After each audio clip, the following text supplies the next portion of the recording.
क्या आपकी जिम्मेदारी नहीं थी कि इतने अहम मुद्दे को उठाया जाए ताकि ये जो मौतें हुई है इससे पहले कहीं ना कहीं व्यवस्था की जाती?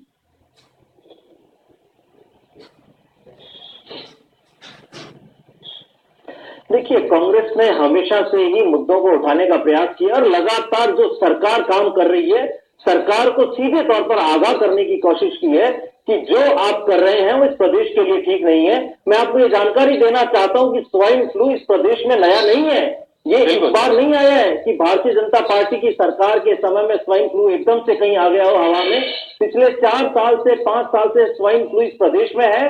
2011, 2012 दोनों वक्त में जब कांग्रेस की सरकार थी तब भी स्वाइन फ्लू आया था, लेकिन 2013 में इसने बहुत तेजी से अपने पैर पसारे प्रदेश में।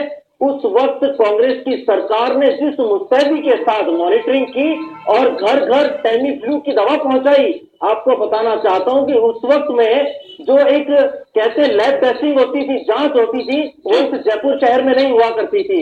यानी सैंपल दिल्ली भेजते थे, उसके बाद पता लगता था कि स्वाइन फ्लू हुआ है मरीज को।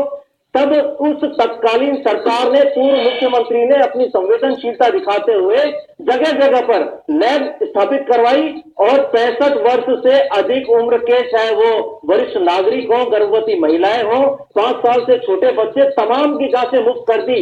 आज सरकार 27 मौतों के बाद जाग रही है। सबसे बड़ा प्रश्न ये है, लेकिन सरकार के सवाल तो उठ रहे हैं लोकेश जी, क्या कांग्रेस की भूमिका इसमें नहीं थी? 2013 में आपकी सरकार होती है लोकेश जी, 2013 में आपकी सरकार होती है, आप अवेयर करते हैं और ये बात आप कह रहे हैं कि जब इसके पहले हम अलर्ट हो गए थे। 15 में आप विपक्ष में, आपकी भूमिका नहीं थी कि फील्ड में जाकर और चिकित्सा विभाग को जगाया जाए, कम से कम कि ये स्थिति पहले आती रही है, फिर से अलर्ट हो जाया जाए।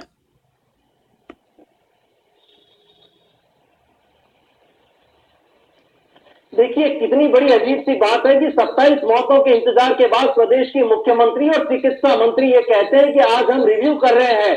आपको तमाम बातों की जानकारी थी।